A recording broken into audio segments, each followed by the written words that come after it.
Okay, so good day everyone. For today, discuss ko yung continuation ng ating Module 1, Errors and Mistakes. Okay, so in reality, the true value of a measurement can never be identified. Okay, so kaya lahat ng observations or measurements isinassume natin na mayroong error. So bilang surveyor, we are entrusted to correct our observations depending on many factors. Okay, so meron tayong tatlong nakalista ditong factor. Okay, first is instrumental.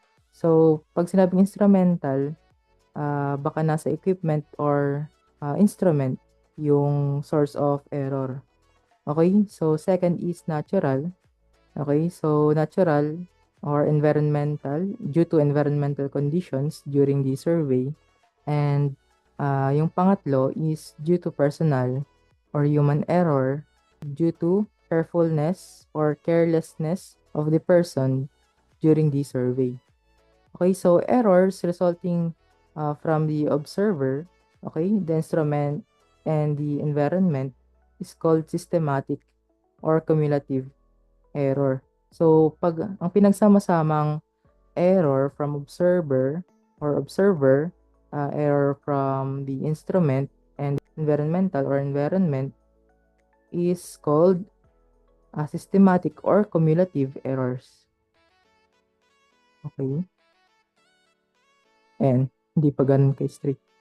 Okay, so this type of error is cumulative, meaning it tends to increase in magnitude so long as the conditions remains constant. Okay, so there are also errors that are accidentally and randomly present in observations and is called accidental or random errors. Okay, so itong mga error na to is beyond the control of the surveyor, probabilistic in nature, and often tends to cancel out. Okay, so itong mga random errors or accidental errors is wala naman na tayong control. Pero itong mga to is, kumbaga, kahit na anong gawin nating sukat, is hindi siya magbabago or parang hindi maalis yung error na yun. Base sa condition or sa lugar, magiging consistent pa rin naman yung ating measurements or pag-survey kasi applicable yung error na to sa lahat. Kaya ito probabilistic in nature and often tends to cancel out. And these errors are still present even after systematic or cumulative errors and mistakes have been eliminated. Okay, so ayun, since wala na tayong magagawa, hindi na natin siya talaga maalis. Okay, so yun nga, katulad nga ng sinabi ko, itong accidental error or random errors, mga error na yan is present yan, depende sa condition talaga nung site. Okay? So, since hindi yan maalis, ibig sabihin parang, di ba hindi yan maalis, okay? Still present even after systematic and cumulative errors and mistakes have been eliminated. Parang kumbaga permanent na yung condition na yan. Or permanent na yung condition na yun dun sa lugar na yun. So, hindi naman mababago, kaya hinahayaan na natin. Okay, so next is precision versus accuracy. Okay, so the degree of consistency of a group of observations is called precision. Meanwhile, accuracy refers to the closeness of a measurement to its true value. Okay? So, minsan kasi na parang madaming nalilito or kumbaga minsan is napapagbaliktaran yung meaning ng precision or accuracy, or minsan ginagawa siyang synonymous pero magkaiba talaga sila. Okay, so pagdating sa consistency of a group, okay, so take note, consistency of a group, okay, degree of consistency of a group of observations is called precision. Okay, so pagdating naman sa accuracy, Ito yung closeness of a measurement to its true value. Ayan.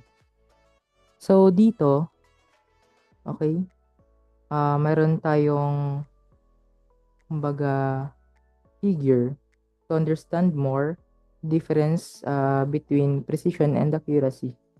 Okay, so base dito sa figure or illustration, itong illustration natin is mahalimbawa sa target, di ba? Ayan, so sa target, so meron siyang iba't ibang parang kumbaga zone, outer, middle, tsaka inner or center. Ayan. So pag low precision, okay, so hindi consistent yung ating mga observation, merong ano, kumbaga magkakalayo, okay? Magkakalayo sila sa isa't isa. So kumbaga sabihin nating sa center is yun yung true value. Okay?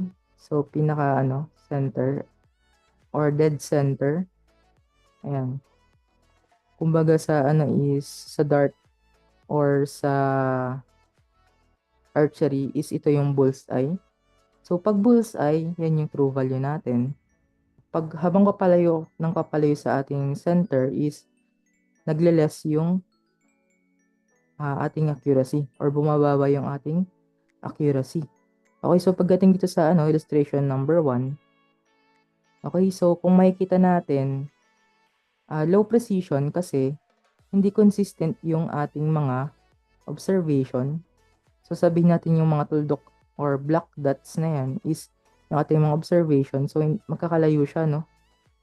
Ayan. So nasa magkakaibang zone, kumbaga.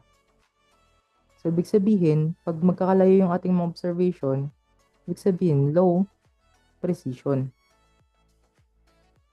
Okay, so dito sa ating illustration number 1, masabi rin natin low accuracy kasi sa lahat ng observation natin, so ilan ba to? 1, 2, 3, 4, 5, 6. Sa 6 na observation is isa lang yung pumasok dun sa zone na pinaka-close sa ating true value.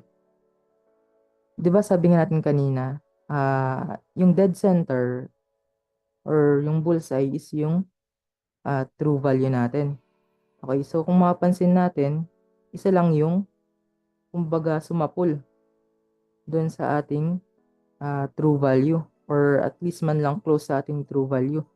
The rest ng observation is medyo malayo na. Okay? So sa ating second illustration, masabi nating high precision or precise yung ating observation kasi lahat ng observation is nasa iisang zone. Okay? Nasa iisang zone yung ating mga observations. So, masabi nating low accuracy kasi lahat ng observations natin is malayo sa true value.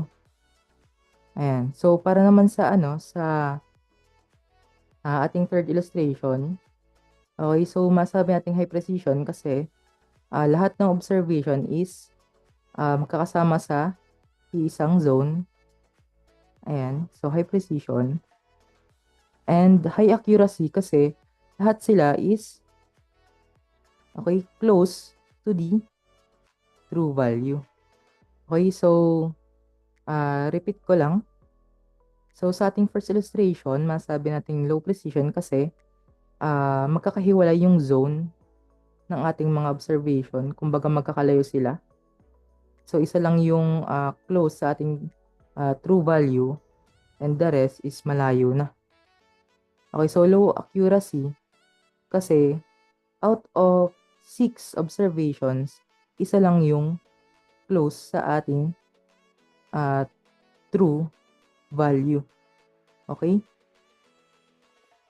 Ayan. So, next is sa second illustration. Repeat ko lang din. High precision kasi lahat ng ating observation is magkakalapit. Okay, so nasa isang zone. But low accuracy kasi malayo sila sa ating true value. Okay, so for our third illustration, High precision kasi, yun nga, close yung mga observations natin sa isa't isa. Okay, so kumbaga nasa isang zone sila. And high accuracy kasi lahat ng observations natin is close to the true value. Okay, so ayan. Okay, so para sa pag-compute ng ating most probable value, dito is naka MPV or most probable value. Pero most of the time sa statistics is naka X bar yan. Yung symbol dyan is X bar. Okay? Or mu. Okay, so sa pagkakaalam ko is ganyan. So, bakit nga ba X bar or mu? Ito kasing mga to is symbol for mean. Okay, so most probable value as discussed, no observation is completely free from error. Therefore, the true value of an observation must be represented by a value assumed to be close to it. Okay, so this value is called the most probable value. Okay, so para sa pag-compute ng ating most probable value, okay, most probable value, MPV, or X bar, or mu, okay, is equal to summation of X over N. Okay? Okay, so most probable value is equal to summation of X over N. Okay, so yung ating X dyan is yung ating mga observed value sa kada observation, and yung N natin is the number of observations. Okay, so for example, meron tayong tatlong observations. So, x1 plus x2 plus x3. Okay, so over the number of observations. Okay, so 1, 2, 3, tatlong observations. So, over 3. And so, kung mapapansin nyo, ganyan yung pag-compute ng ating dun sa pacing. Diba? Average number of paces to cover some distance. Okay? Formula natin para dyan. And yung average number of paces to cover the line. Ayan. Ayun nga. So, di ba average siya? Okay? So, yung most probable value is yung average natin. Kaya tinatawag din siyang X bar or mu or mean. Okay? So, para sa ano natin, para sa subject natin, pwedeng X bar na lang yung gamitin natin or MPV. Or para mas madali isulat, X bar na lang. Okay, so the difference between an observation, X, and the most probable value, MPV, is called error or residual or deviation. So, yung deviation natin, ang symbol dyan or ginagamit na variable is letter V. Okay, so V is equal to X minus most probable value, or V is equal to X minus X bar. So, okay, so ang variable natin para sa error, residual, or deviation is letter V. Okay, so tapos na tayo sa ating most probable value. Okay, so ngayon, paano nga ba i-measure yung precision and accuracy? Okay, so para sa precision, sa pag-measure ng precision is gumagamit tayo ng standard deviation, or hinahanap natin yung standard deviation and probable error. Okay, so sa standard deviation, may dalawa tayong formula para sa standard deviation. Okay, so para sa sample standard deviation, okay, represented by Sx. Okay?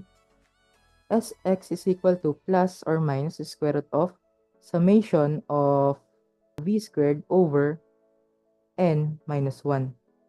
Okay? So, ba't nga ba ito yung ginagamit natin?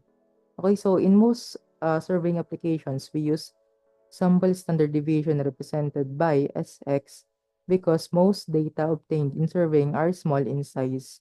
Okay, kaya sample standard deviation yung ginagamit. So, yung pangalawa pala is population standard deviation. Okay, so sample standard deviation and population standard deviation. Okay, represented by sigma x. Okay, so para sa population standard deviation, represented by sigma x. So para sa ating sample standard deviation, okay, it is represented by Sx. Okay, so in statistics, the deviation of the sample mean from the actual mean of the population is called the standard error. Okay, so in order to solve this and measure the accuracy with which a sample represents a population, a method is used to estimate the standard deviation of a sampling distribution. And so this method is called the standard error of the mean, or standard deviation of the mean, or represented by Sx bar. Okay, so yung formula natin para sa ating standard deviation of the mean, okay, so Sx bar is equal to Sx over square root of n. Okay? So, itong formula na Sx over square root of n is galing lang siya dun sa, formula ng Sx. Kaso, yung sa denominator natin is, multiply pa natin ng n. Okay, so, Sx bar is equal to Sx over square root of n. Okay, so, next is the probable error. Okay, so probable error is defined as the quantity which, when added to or subtracted from the most probable value, okay, defines a range within there is a 50% chance that the true value of the measured quantity lies inside or outside the limits. Okay, so ano nga bang ibig sabihin nito? So, in order to understand this, so meron tayo ditong bell-shaped curve. Okay, so normal distribution curve. Okay. So pag normal distribution, ang alam ko is symmetrical yung ating curve. So kung anong meron dito sa kanan, meron din sa kaliwa. Ang sabi is 50% chance that the true value of the measured quantity lies inside or outside the limits. Okay, so 50-50. Ibig sabihin, kasi, di ba, nakikita nyo itong shaded area? Itong buong area ng ating bell-shaped curve is, okay, so area ng ating bell-shaped curve is 1 or 100%. Ayan. So pagdating sa ating probable error, pag sinabing there is a 50% chance that the true value of the measured quantity lies inside or outside the limits. Okay, so yung limit natin is from minus 0.6745 to positive 0.6745. Okay? Itong area na dito sa loob, yung shaded area is 50% ng buong area ng ating bell-shaped curve. Okay? So, may 50% na pasok dito sa ating area and may 50% chance din na nasa labas ng ating limits. Okay? Okay, so bakit nga ba Z is equal to plus or minus 0.6745? Okay, so ito kasing na to is nakuha base sa ating Z-score with 50% confidence value. So, meron tayong table. Okay, so kung mapasin nyo to, pag 0.8 or 80% yung ating confidence level, ang Z-score natin is 1.28. So, pag 90%, or 0.9, ang z-score natin is 1.645. And kapag 0.95, 1.96. So, kapag 0.99, 2.575. Okay, so kung mapansin nyo, habang tumataas yung ating confidence level, mas lumalaki rin yung ating z-score. Ibig sabihin, mas lumalawak yung ating limits. Okay, so 0.99. Okay, so ibig sabihin, almost lahat ng area na to is shaded. Okay? Ayan, so sa surveying, okay, so ang ginagamit lang natin is 50% or 0.5 yung ating confidence value. Ayan, so 0.5. So wala na dyan sa table, no? Ayan, so mayroong formula para sa pagkuha ng ating z-score. Depende sa ating confidence value. So, di ko sure kasi kung mayroon na kayong statistics ngayong SEM or na-take nyo na, or hindi ko alam kung kailan nyo na matitake. Okay, so meron kayong probability statistics na subject. So, doon na lang siguro mas may elaborate yung pagdating dito sa ating bell-shaped curve. Okay, so para sa surveying, okay, yun nga, katulad ng sinabi ko, 50% chance or 0.5 lang yung ating ginagamit na confidence value. So, ang ating z-score para sa 0.5 is 0.6745. Okay, so Z, dun sa table, ZC, diba? So, dito na lang is Z na maliit. Is equal to 0.6745 para sa confidence value na 0.5 or 50%. Ayan. Okay, so kung mapapansin nyo dito sa sa pinaka-peak ng ating or apex ng ating bell-shaped curve sa pinaka-tuktok, hindi ko na lang tutuldukan para hindi siya ganong graphic. Ayan, so basta dito is andyan yung ating tinatawag na true value or most probable value. Okay? Ayun. So, pag tumapat dito, ibig sabihin, super accurate. Okay, so, ang sabi dito, above is the normal distribution curve, which is the basis of the coefficient used in calculating the probable error. Okay, so, para sa probable error of any single observation, okay, so PE S is equal to plus or minus 0.6745 SX. Okay, so kumbaga yung probable error natin, pwede nating ma-rewrite as PE is equal to plus or minus, okay, z-score times standard deviation. Okay? So, pagdating sa statistics, okay, so ang error natin, error is equal to plus or minus z-score times standard deviation. Okay, so ayusin ko. Z-score times standard deviation. Okay? Ito is para sa any single observation. Okay, so para naman sa probable error of the mean, okay, so ganun lang din. Ibalik ko na lang yung P dito.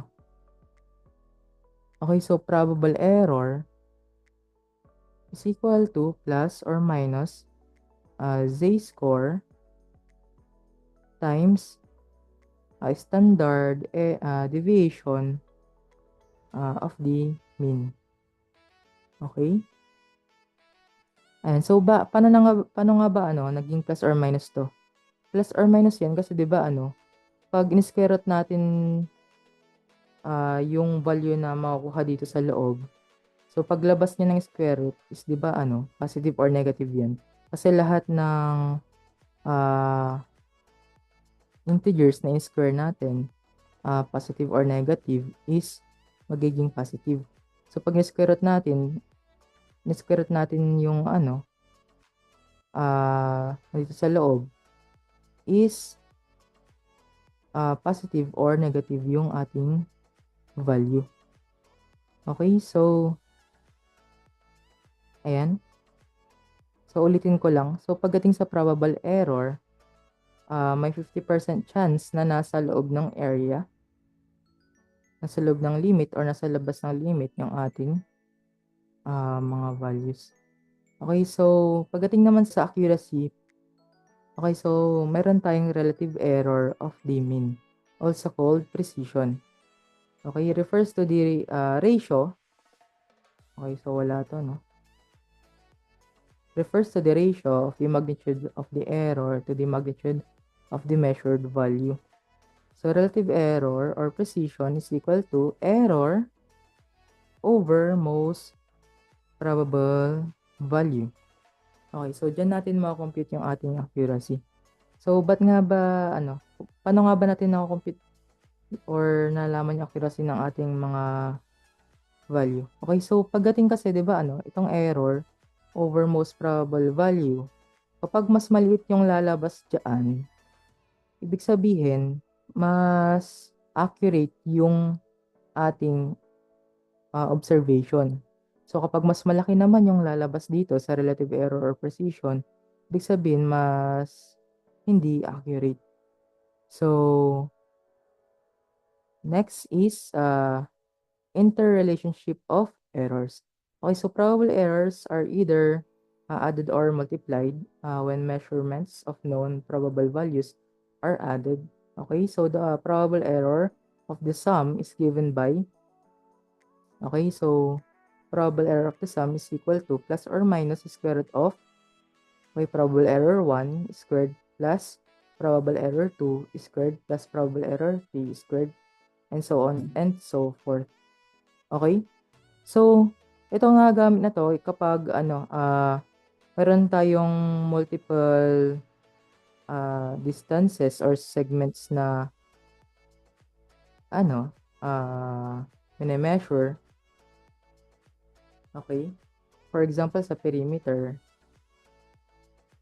ng ating lot, sabi natin meron tayong rectangular lot, 'di ba? Pag measure ito, sabi natin A, B, C, D. Ang measurement from point A to point B is merong error. So, ganoon din, nung measure yung point B to point C, merong error. Point C to point D, merong error. And point D to point A, merong error. So, the sum of the probable errors is ito. Okay, so plus or minus the square root of PE1 squared plus PE2 squared plus PE3 squared plus PE4 squared. So, apat kasing error or probable error natin dyan. Okay, so now, para naman sa product or when measurements of known probable errors are multiplied, the probable error of the product is given by P product is equal to plus or minus the square root of Q1 times PE or probable error 2 squared plus quantity Q2 times PE1 squared. Okay, so where Q1 and Q2 is equal to the measured quantities, and PE1 and PE2 is equal to probable error corresponding to each measured quantity. Okay, so ayan. So, ito kadalasan is ginagamit sa pagkuha ng area. Okay, so itong mga formula na to is mas maintindihan pa natin pagdating sa mga examples mamaya. Okay, so next is meron tayong rules for weighted measurements or minsan tinatawag ding frequency. Okay? Ayan, so rule number 1, the weight is directly proportional to the number of observation or measurements. Ibig sabihin, okay, so weight, sabi nating W is equal to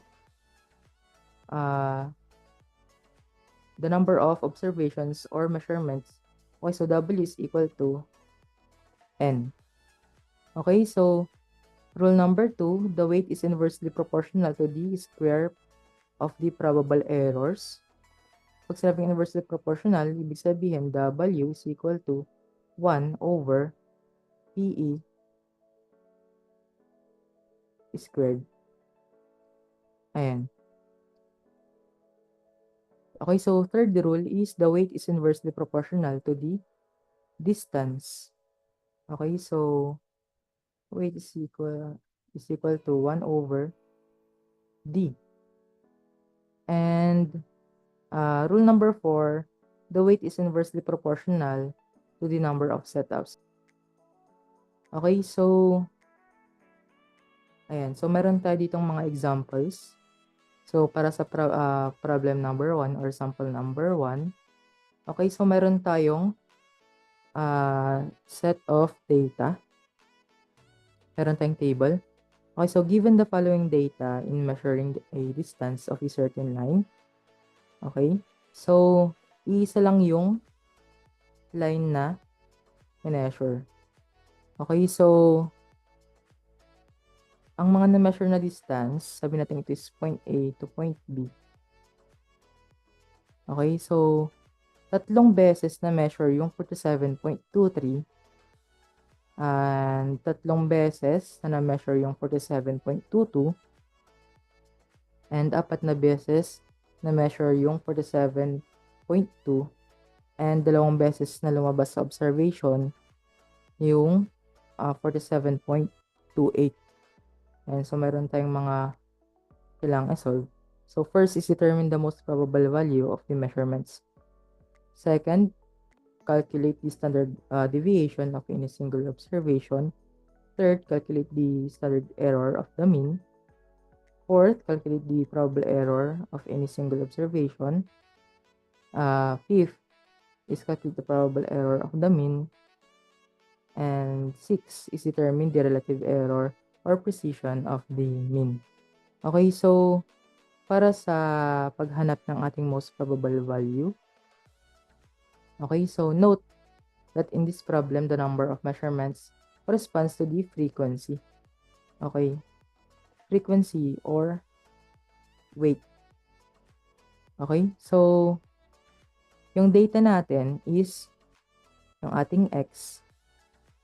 Okay, so frequency kung ilang beses na measure yung observe value natin. Okay, so sa ating third column or third row is yung product ng ating frequency. Okay, so bakit ganito yung ginawa or bakit siya tinabulate yung ating mga data and kung ilang beses lumabas yung ating frequency. Okay, so 'di ba? Sabihin natin yung first observation or x1 is equal to 47.23. Ngayon, yung second observation natin is 47.22 and third observation is 47.20 and yung fourth observation, dito ko na isulat, is equal to 47.28. Now, pagdating sa natin, fifth observation, na-observe natin na 47.23 ulit. Pagdating sa sixth observation natin, na-observe natin na 47.22. And pagdating sa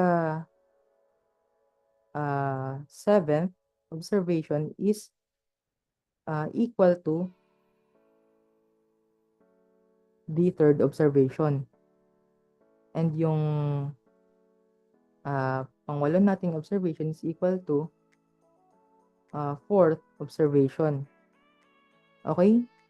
So, ngayon yung pang-siyam na observation is equal ulit sa x1.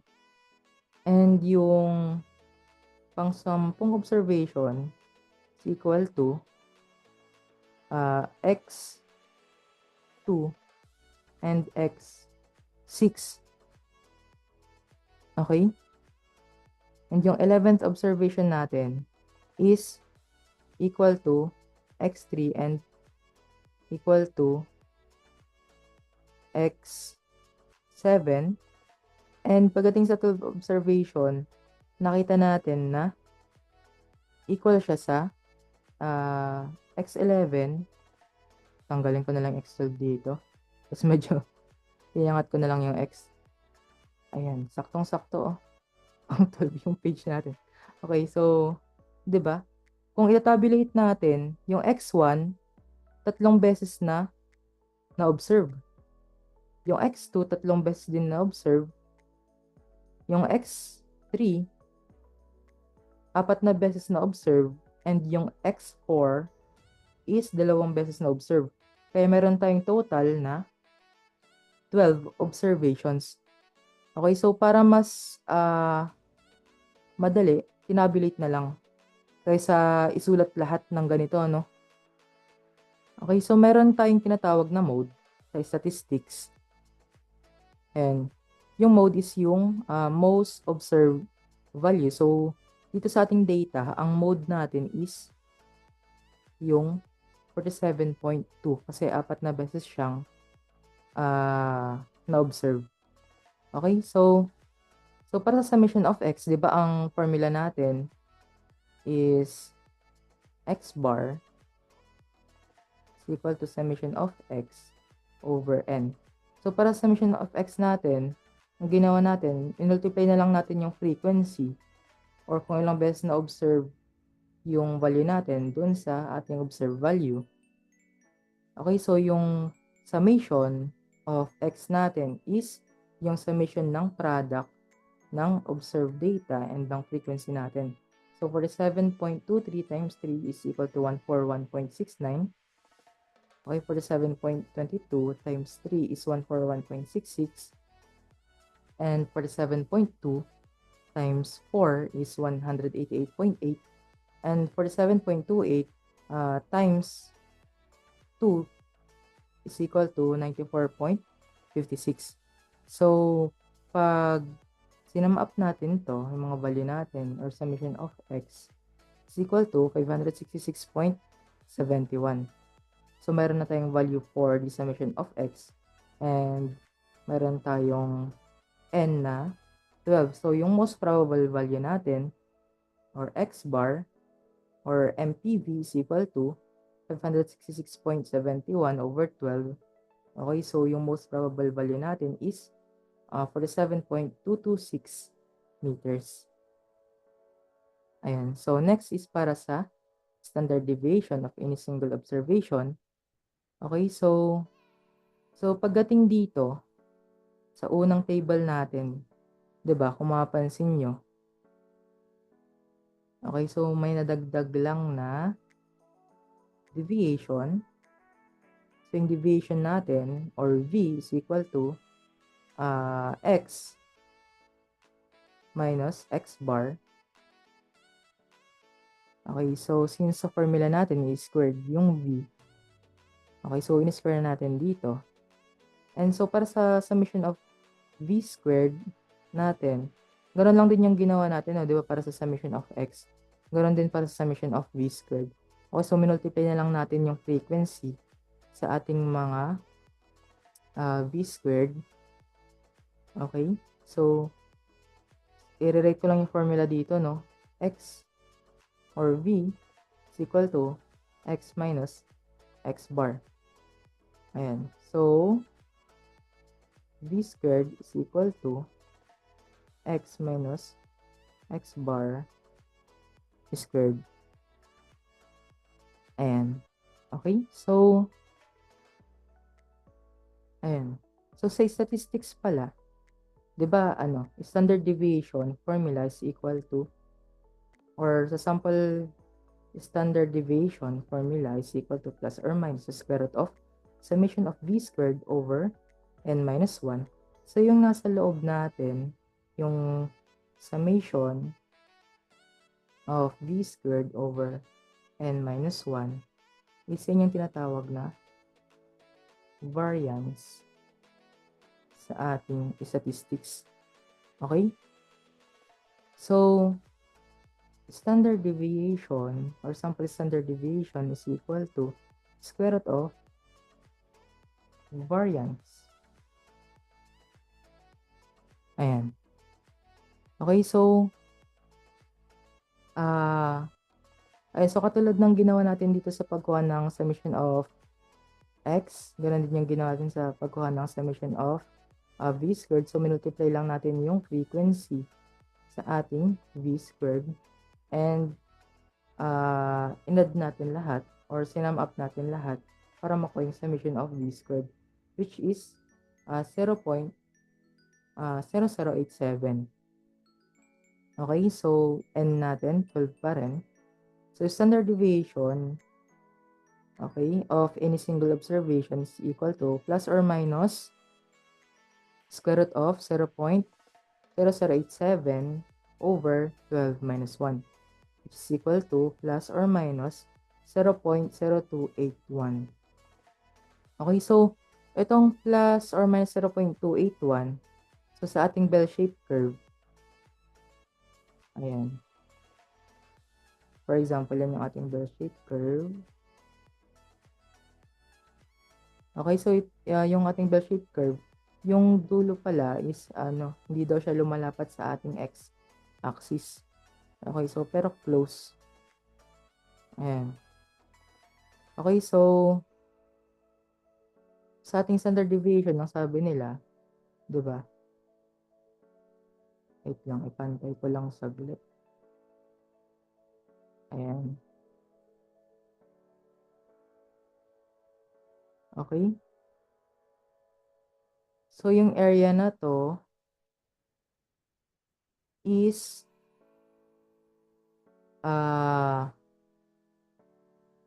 68 point something 0.3 ata percent ng total area, or approximately 70% or 0.7. Ibig sabihin, yung limits natin na minus Sx and plus Sx, so may 70% chance na nasa loob ng area yung ating mga observed value, and mayroon ding 30% chance na nasa labas. Okay? Ayan.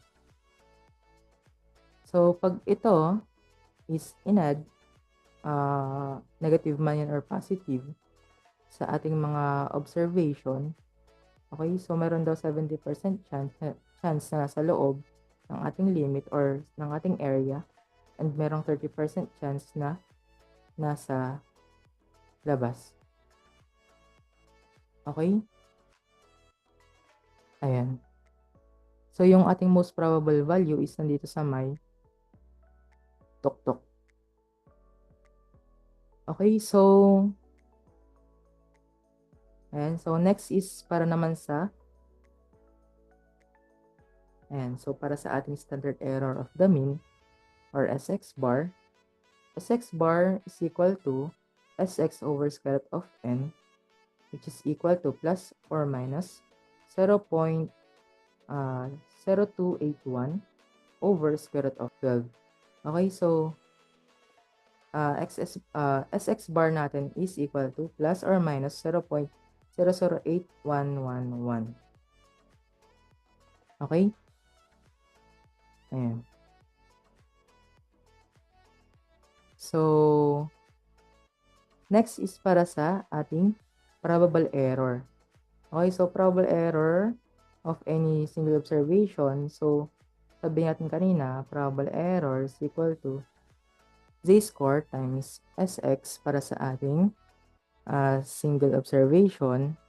Okay, so yung z-score natin is laging 0.6745 kasi ang kino-consider natin na confidence value is equal to 0.5 or 50%. Ayan. Okay, so PES, formula lang, is equal to plus or minus 0.6745 times SX, okay, which is equal to plus or minus 0.6745 times 0.0281. Okay, so ang ating probable error is equal to plus or minus 0.01895. Okay, so probable error of the mean naman tayo. So, ganun lang din. Z-score times SX bar kasi probable error of the mean. Kaya X bar yung ginamit natin.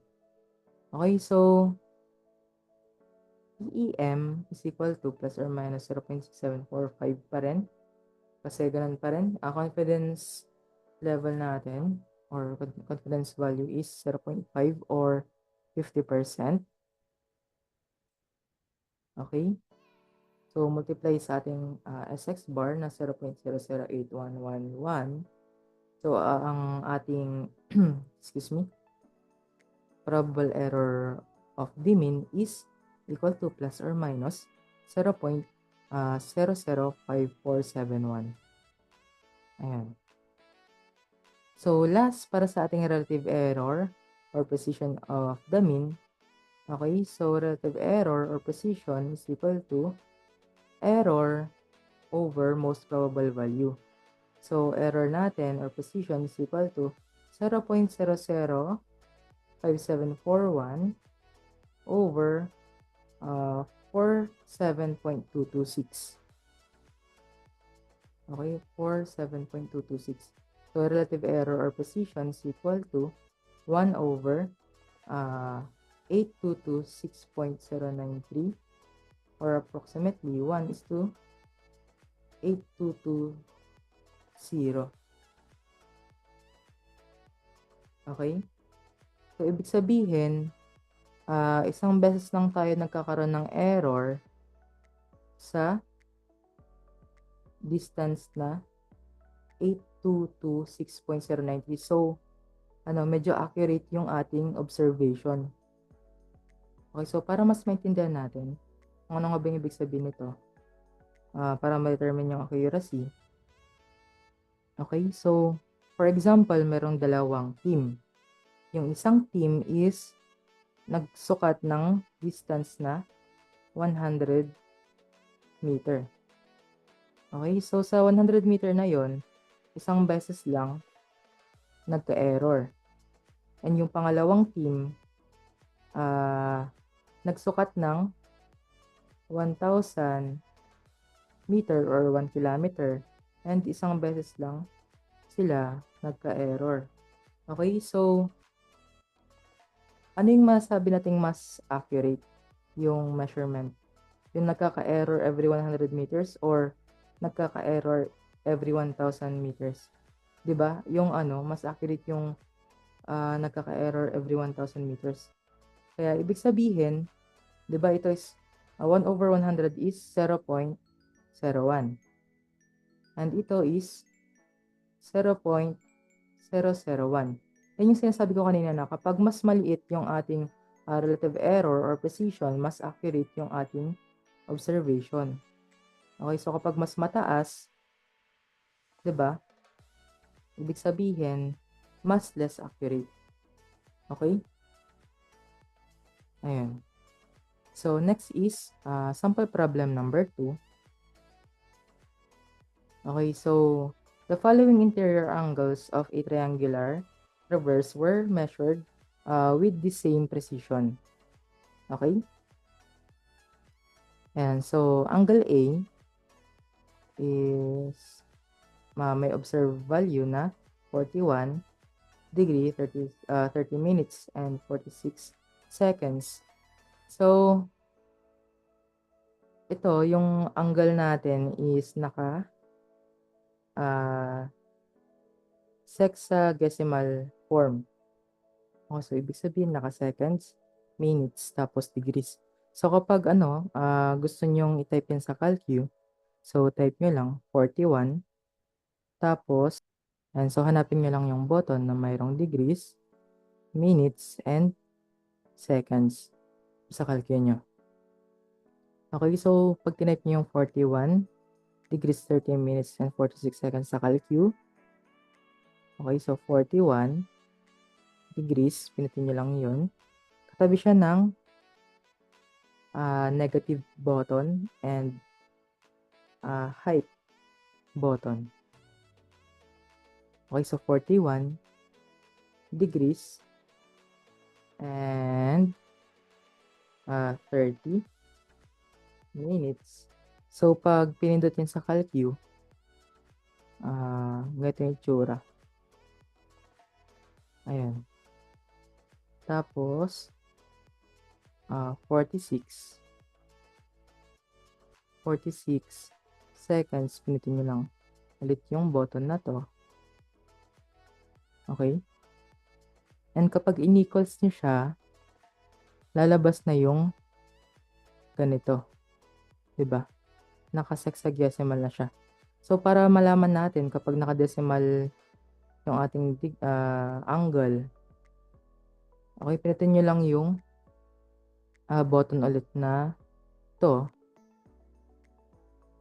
So, ang lalabas dyan is 41.5044 degrees. Okay, so ang nilagay ko sa Calcu ko is 5 decimal places. So, kapag naka-decimal yan is 41.50444 degrees, pero kapag naka-sexagesimal form is 41 degrees, 30 minutes, and 46 seconds. Ito siya. Ayan. Okay? So, hindi ko kasi sure kung naturo to sa trigonometry nyo or mathematics for engineers. Yun ata yung sa inyo curriculum. Okay? So, yan. Share ko lang. Okay, so determine the most probable value of angle A in sexagesimal form.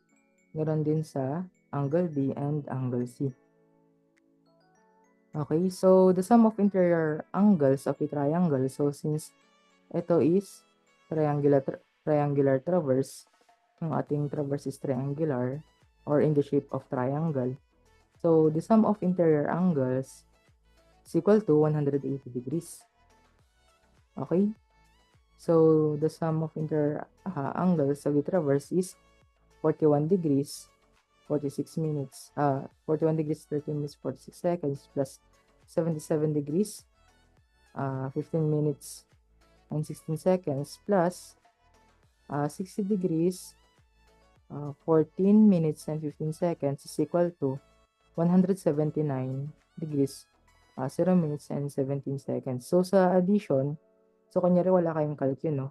I-rewrite ko lang. 41 degrees, 30 minutes, and 46 seconds.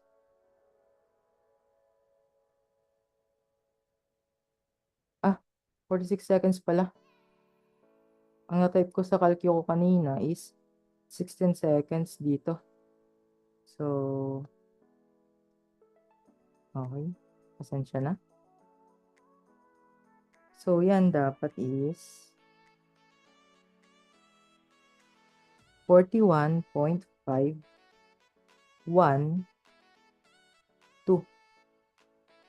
Okay, so 41.51278 degrees. Ayan, so pag naka-decimal. Pag sexagesimal, ganito siya. Ayan. Ganito. So, ganito lang siya type sa calcu, no? So, parang lahat is naka-degrees. Pero kapag in-equals, ito lang din yung lalabas. Naka-hexadecimal. Okay, so para naman sa addition ng mga angles. Ayan, so hindi ko kasi sure kung naturo to sa ano, sa trigo, no? And since recording to, wala akong confirmation. Okay, so discuss ko na lang din para sa mga hindi nakakaalam. Okay, so yung second angle natin is 77 degrees. Okay, 15 minutes and 16 seconds. And yung third angle natin is 60 degrees. Okay, 14 minutes and 15 seconds. And so para sa addition ng ating mga angles, so kailangan lang natin i-take note na 1 or 60 seconds is equal to 1 minute and 60 minutes is equal to 1 degrees. Okay? Ayan. So, dito, pag sinamap natin to, so 6 plus 6 is 12 plus 5 is 17. So, 17 seconds. Okay, so, carry 1. 1 plus 4 is 5 plus 1 is 6 plus 1 is 7. Okay, so yung 77 seconds, 77 is equal to 60 seconds plus 17 seconds. Okay, so yung 60 seconds, di ba 1 minute na yun? So, pwede natin siyang makarry over dito. So, 1 minute. Tapos, ang may iwan dyan is 17 seconds na lang. Okay? So, 17 seconds. 17 seconds. Now, so nakarry over yung 1 minute. So, 1 plus 0 plus 5 is 6. Plus 4 is 10. So, 0 minute. So, carry 1. Okay, so 1 plus 3 is 4 plus 1 is 5 plus 1 is 6. So, 60 minutes. So, 60 minutes is 1 degree. So, pwedeng makarry over dito. Okay, so 1 degree, ang galing dito sa 60 minutes. 1 degree plus 1 is 2 plus 7 is 9. So, 9 degrees. 4 plus 7 is 11 plus 6 is 17. Okay, so 17. So, yung total interior angles natin is 179 degrees, 0 minutes, and 17 seconds. Okay? So, yan yung observe angles natin. So, di ba ang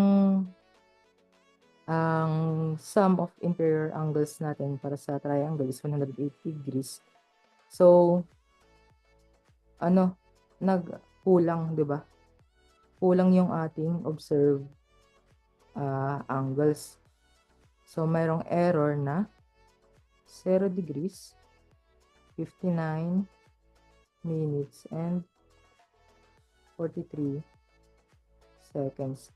So, para sa subtraction ng ating angles, okay, so 180 degrees, kapag naka sexagesimal yan, so 180 degrees, 0 minute, and 0 seconds, minus 179 degrees, 0 minutes, and 17 seconds.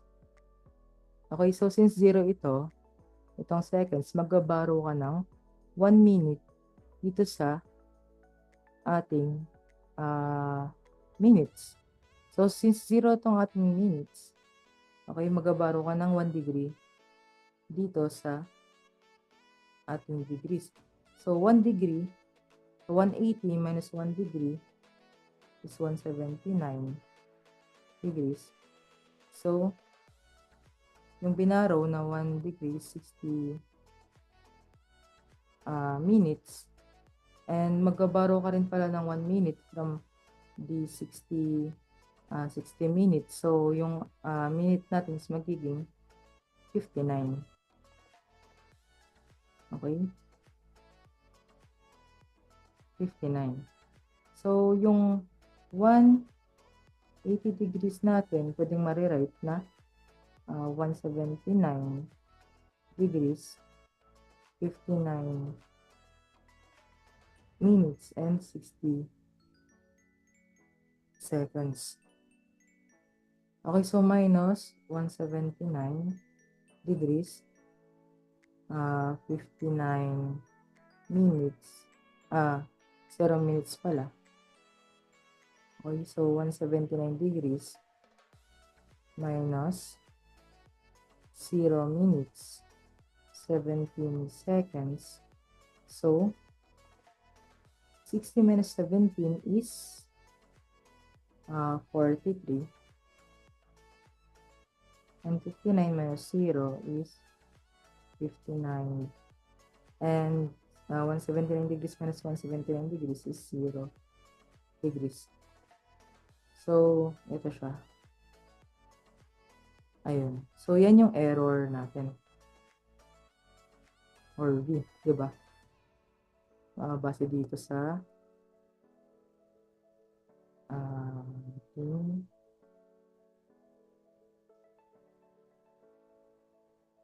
ito. Error or residual or deviation. Ayan.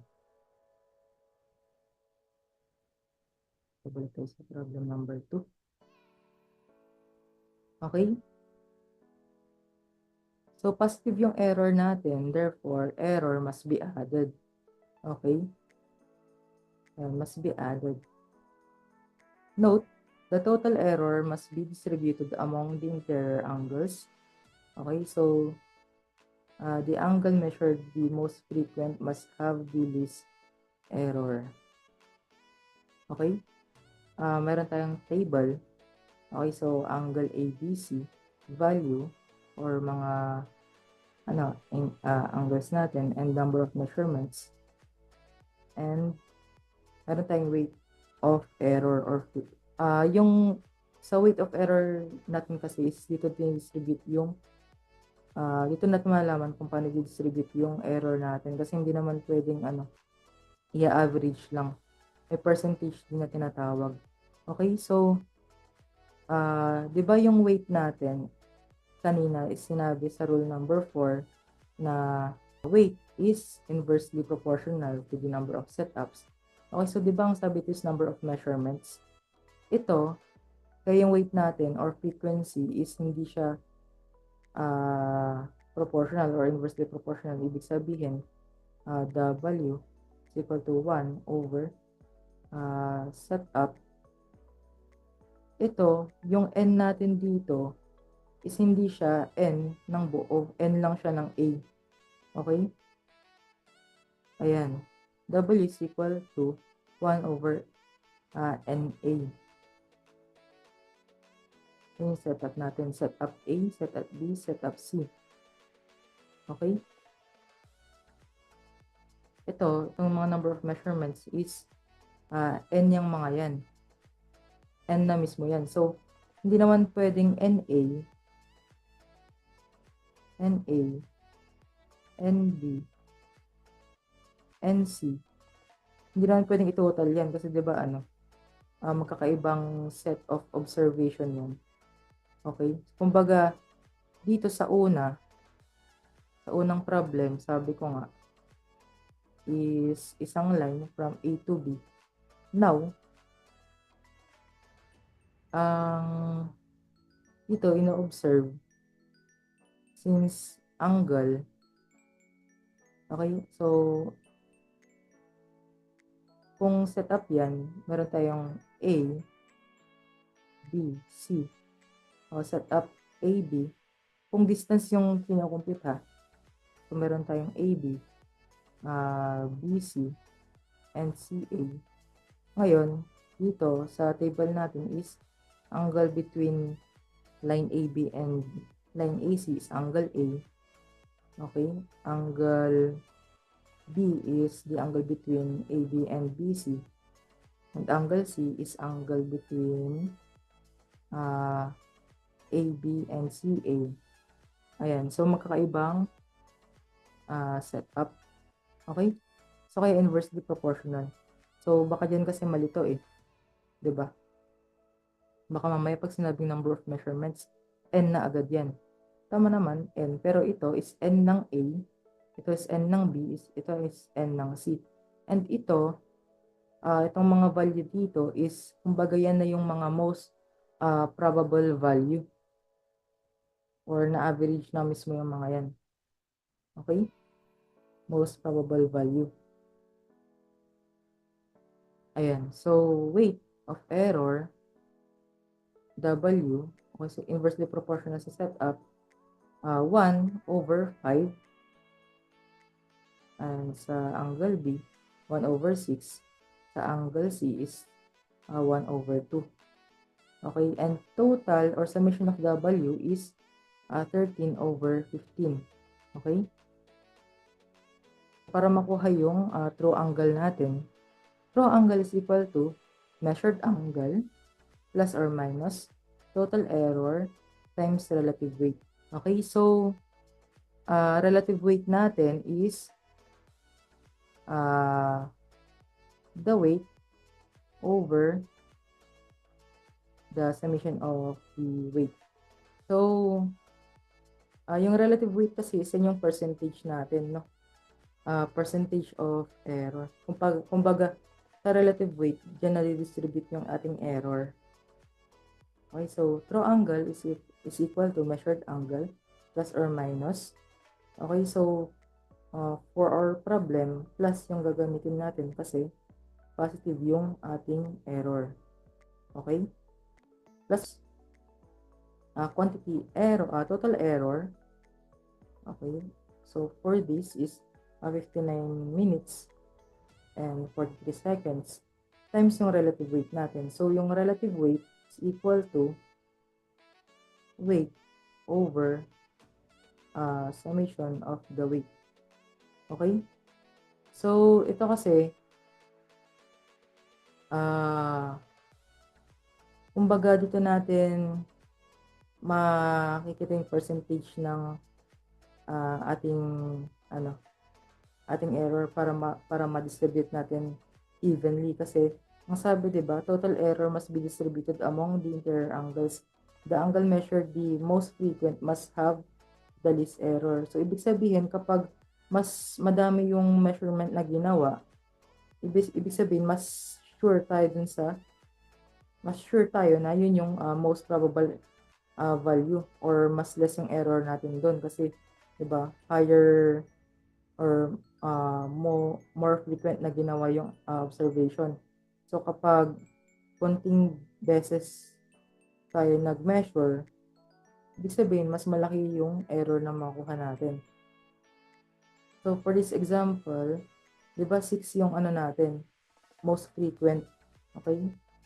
Kaya siya dapat yung may least error.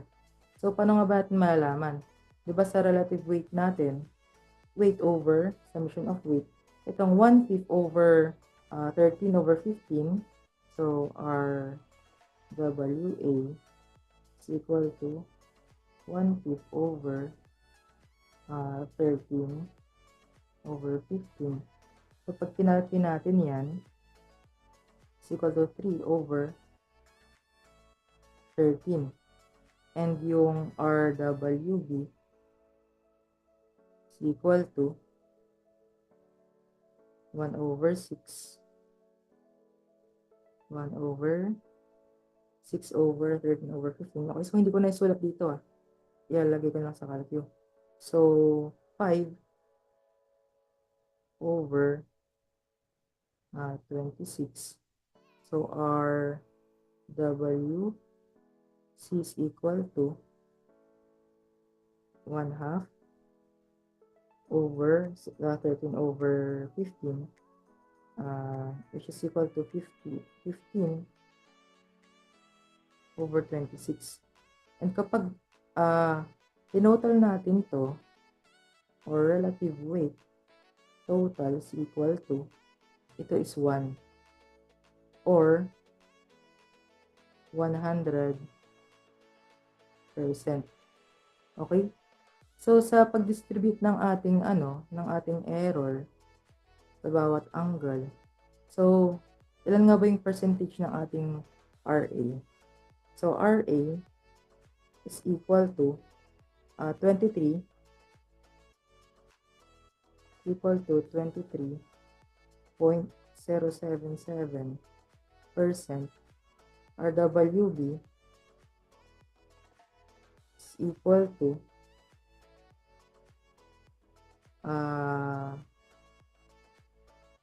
19 point,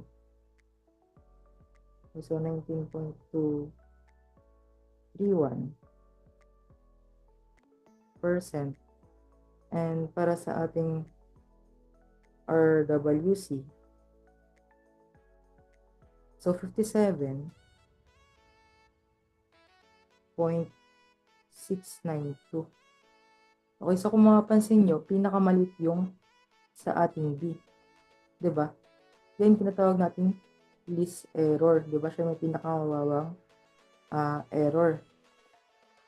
Ayun, kaya natin minumultiply yung relative weight sa ating error para mas even yung distribution ng error natin.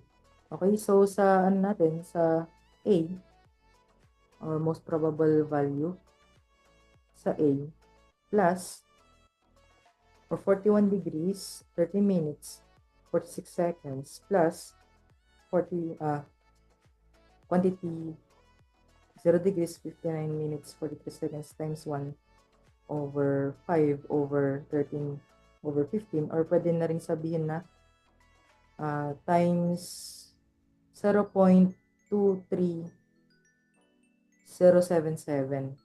Okay, kapag naka-decimal yan, no? Ito kasi naka-percent. So, kapag naka-decimal yan, 0.23077.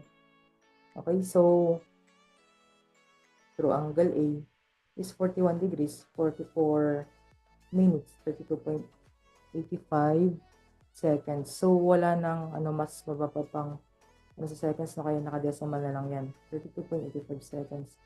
And next, para sa true value ng angle B natin, so, ganun lang din. So, compute natin 77 degrees 26 minutes and 45.04 seconds. And para sa angle C is 60 degrees 48 minutes and 42.12 seconds. Okay, so, kapag tinotal mo yan lahat, 'di ba?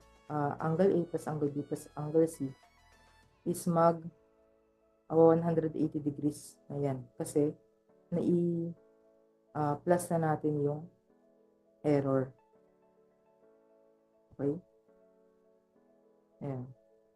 Na-consider na natin yung error. So, sana malinaw, no? Okay, so, ayan. Okay, so, ulitin ko lang, no?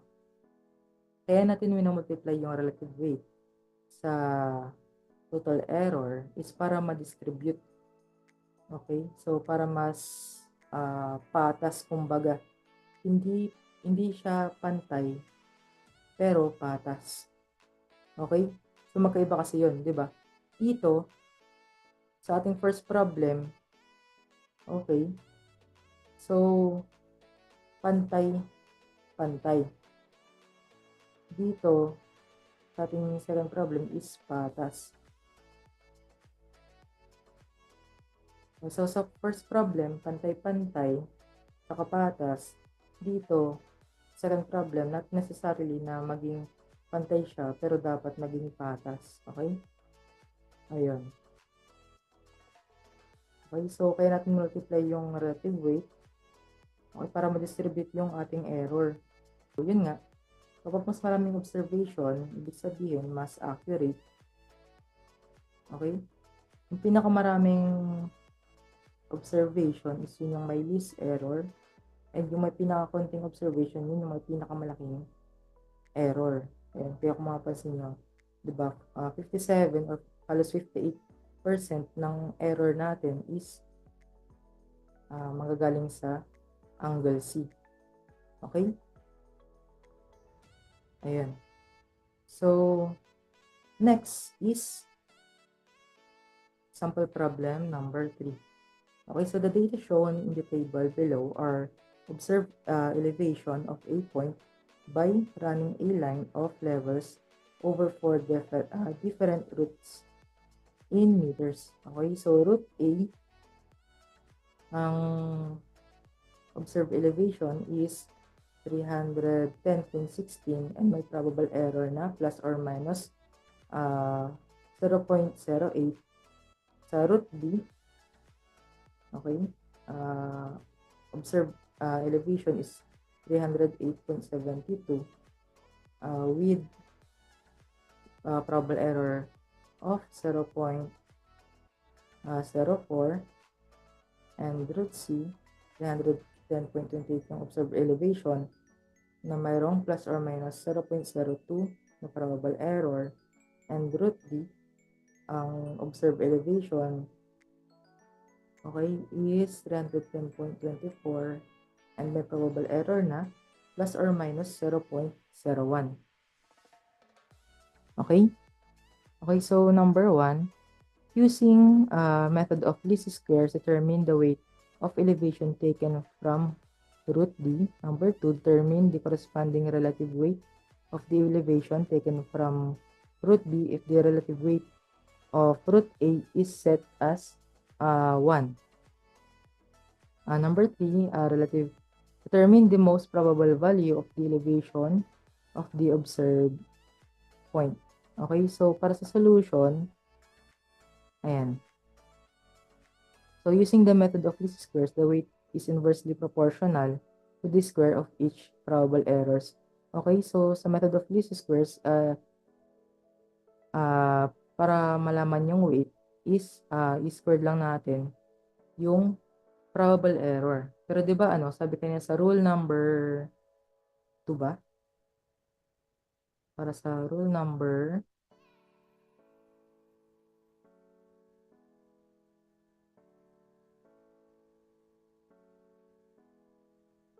Okay, so para sa rule number 2, the weight is inversely proportional to the square of probable errors.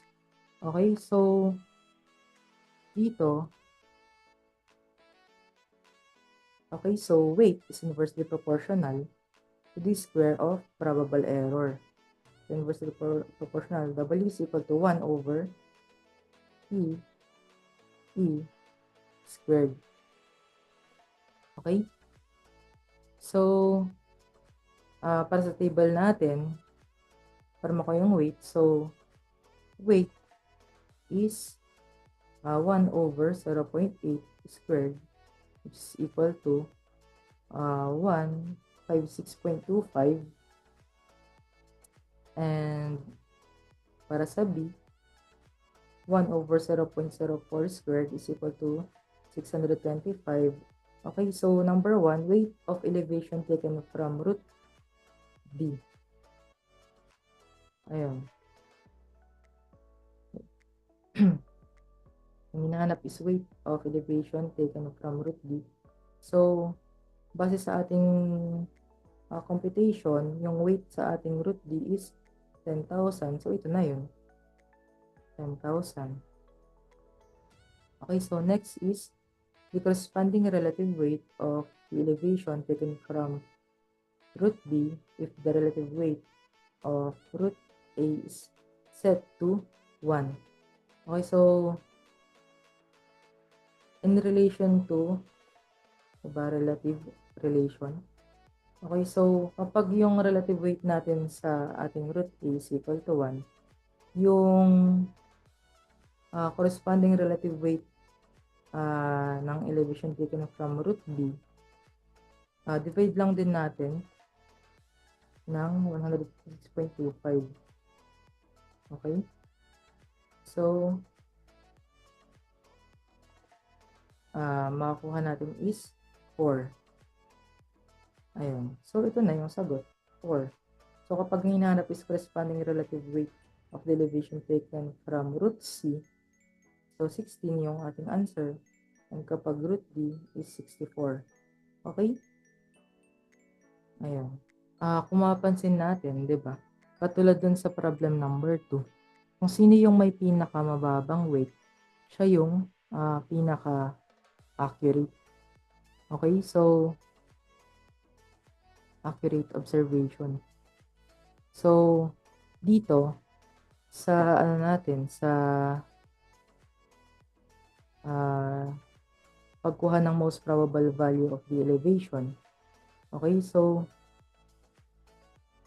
para makuha yung most probable value natin is i-multiply lang natin yung data sa ating weight or frequency and di-divide lang natin sa total number of observations.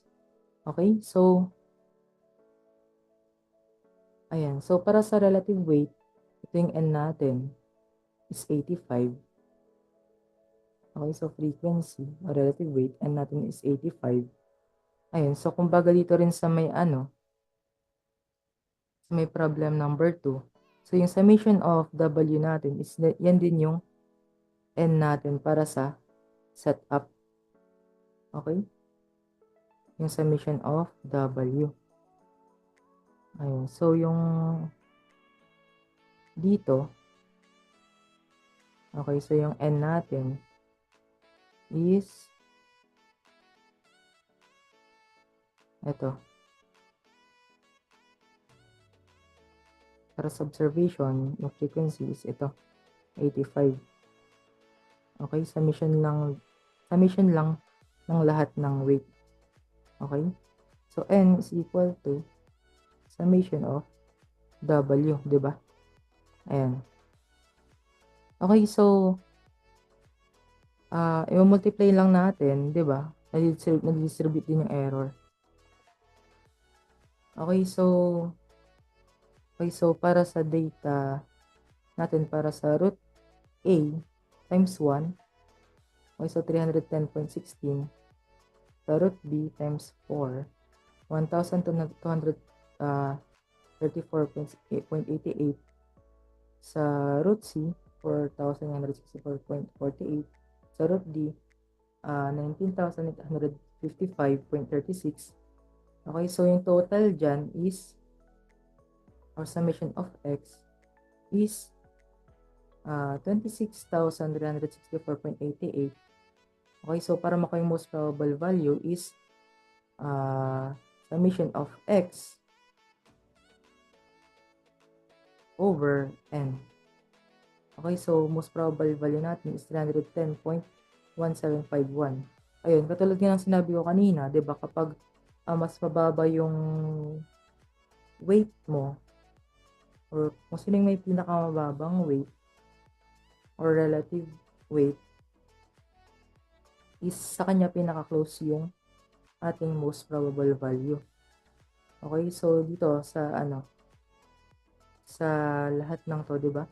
310.16, ito 310.175.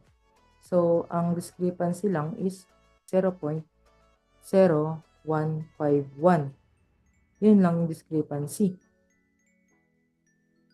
So pagdating dito sa iba, is medyo malayo na sila dito sa most probable value natin. So ang pinaka-accurate is yung root A. Okay? Ayan. So, next is sample number 4. Ayan. Okay, so para sa sample number 4, the following data are several lines of levels run over different routes from benchmark 1 to benchmark 2. Okay? So, sa route A, meron tayong distance na 7, difference of elevation is 26.012. And sa route B, meron tayong distance na 9, tapos difference of elevation na 25.958. Okay, para sa route C is meron tayong distance na 11, Okay, with difference of elevation na 26.135. Okay? And so, number 1 is determine the most probable value of the difference in elevation between benchmark 1 and benchmark 2. Okay? So, sa solution, ang sabi dito is the longer the distance of the root, the higher will be the error in observation. This is due to the fact that leveling is performed through series of instrument setups. So longer routes will require more setups, thus higher risk of errors. So therefore, for the data in route A is the most reliable or with greatest weight, okay, while the data in route C is the least reliable or with least weight. Okay, so sa table natin, okay, so sa root A, hindi ko na yung difference of elevation and distance, kumbaga pinagbaliktad na, di ba? Para ano, para mas makita natin kung paano nakuha yung weight. Okay, so sa root A, di ba ano, ang sabi natin sa ano, sa rules sa pagkuha ng weight is inversely proportional to the distance. Okay? So, ibig sabihin, kapag mas malaki yung distance, mas maliit yung weight. Kapag mas maliit yung distance, mas malaki yung weight. Ganun yung sinabi dito. Mas reliable yung root A kasi meron siyang siya yung may pinaka-greatest weight. Diba? Kasi siya yung may pinaka-shortest distance. And yung root C is the least reliable kasi siya may pinaka malaking distance. Okay, so para sa pagkuha ng frequency, ayan, 1 over distance or 1 over 7 para sa root A, 1 over 9 para sa root B, and 1 over 11 para sa root C. And ang n natin or summation of weight is equal to n, which is equal to 239 over 693. Okay, so sa ano naman natin, para sa summation of x, okay, so multiply lang yung frequency sa bawat data natin, data x or observed value natin or observed data x, okay? Multiply lang yung frequency sa x, tapos tinotal. So, summation of x natin times frequency is equal to 8.97, 8.9761. Okay, so most probable value is equal to summation of x times frequency over n is equal to 8.9761 over 239 over 693. So most probable value is 26.02703 meters. Okay, so kung mapapansin natin, 'di ba? Ang pinaka-close sa most probable value natin is yung root A. Ibig sabihin siya yung most reliable. So next is sa number 5, okay? Sample problem number 5, assume that a certain line is measured in 3 sections with errors in the individual sections equal to plus or minus 0.2, plus or minus 0.014, and plus or minus 0.029 feet respectively. Determine the anticipated error of the total length. Okay, so itong mga to, yung plus or minus, di ba yan yung probable error natin? Okay? Yan yung mga probable errors natin. Okay, so yung anticipated error sa total length, di ba? Sabi is a certain line is measured in 3 sections. So, siguro, di ba, kunyari meron tayong line, ang pangit ng linya, hindi siya straight. Okay, so for example, meron tayong line.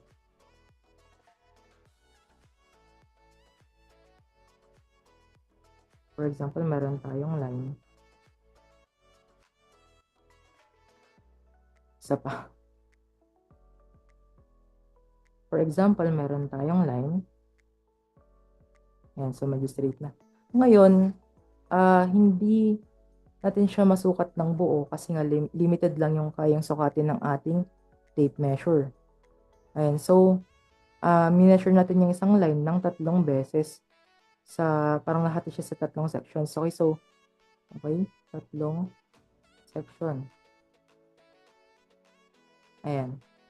So section 1, section 2, section 3. So ito pala sabihin natin from point A to point B na lang. Ayan. So section 1, section 2, section 3.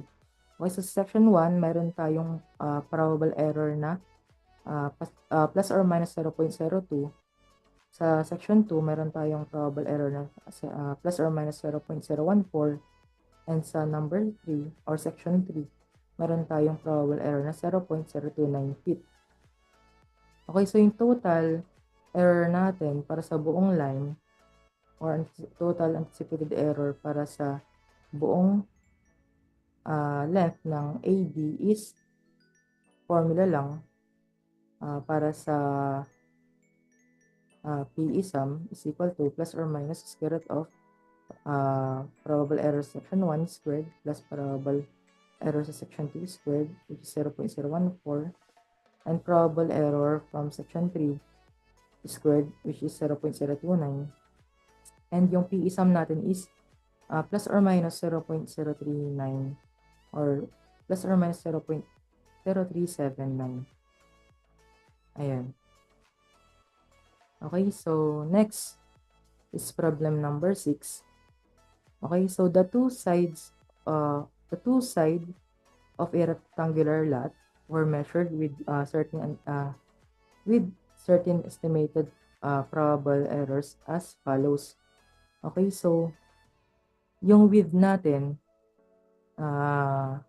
which is 325.36 yung na-measure or observed data na mayroong probable error na 0.085 meters and sa length natin is 569.15 yung observed length, okay, with a probable error of plus or minus 0.75.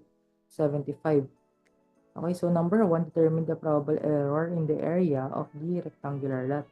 And number 2, determine the range where there is a 50% chance that the true area may lie. Okay, so ayan. So yung Q1 natin is yung 325.36 and yung Q2 is yung 569.15. So yung PE1 natin is 0.085 and PE2 is 0.075. So ano nga ba yung Q ulit? So yung Q natin is the measured quantities. Okay? Measured quantities. Ayan.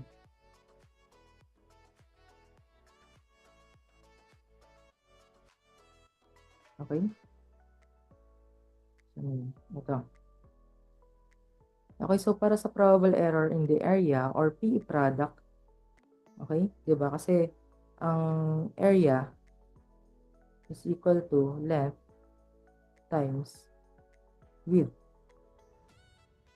Okay, so product ng length tapos width.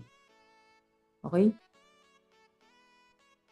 So probable error in the area or the PE product is equal to plus or minus square root of Q1 times probable error 2 squared plus quantity Q2 times probable error 1 squared. Okay? So, ang makompute nating probable error sa ating area is 54.1836 meter squared. Okay? Ayan. So, number 2, determine the range where there is a 50% chance or there is a 50% chance that the true area may lie. Okay, so yung range natin, 'di ba, sa bell-shaped curve.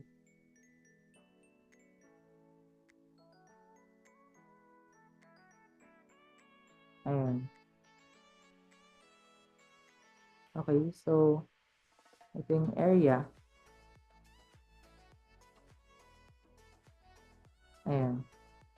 So 50%, 50% chance, ibig sabihin yung ating confidence value is 50% or 0.5. So yung limit natin, nag-range or yung area dito is 50%, no? So, ang sabi is determine the range. So, yung range is from dito, from negative to positive. Ayan, that the chance that the true area may lie. Okay, so yung area natin is length times width. So, area is 325.36 times 569.15. So, yung area natin is 178.644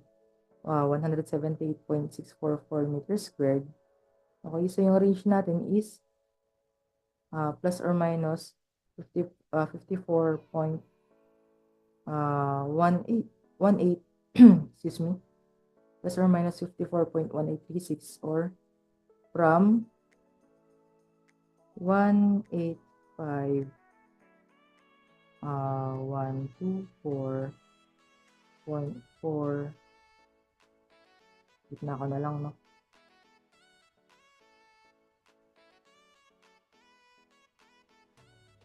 Okay, so from 185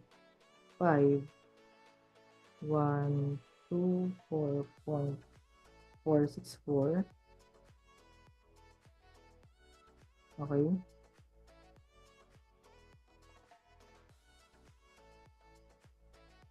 to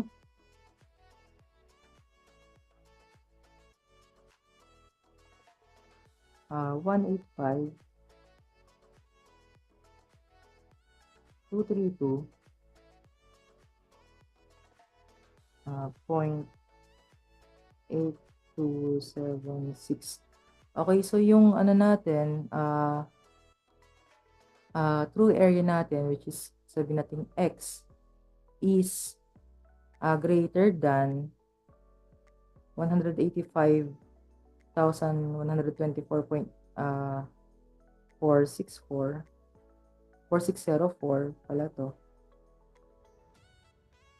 So, baguhin ko na lang.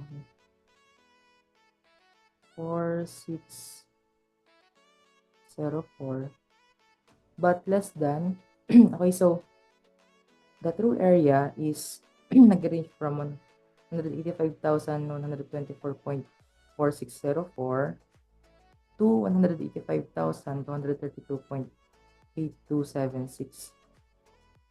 Ayan. Okay? Ayan. So, mayroong note dito. Therefore, there is a 50% chance that the true area may lie between ito, 185,124.4604 and 185,232.8276. Okay.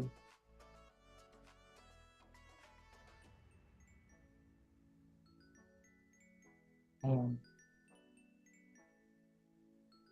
Okay, so hanggang dito lang muna yung discussion ngayon. So, sana nasundan naman kahit papaano. So, itong topic na to is more on ano lang siya, no? Formula. Kung tutuusin, di ba? Formula. Ayan. Application lang ng mga formula. Okay? Ayan. So, sana may natutunan kayo. Thank you.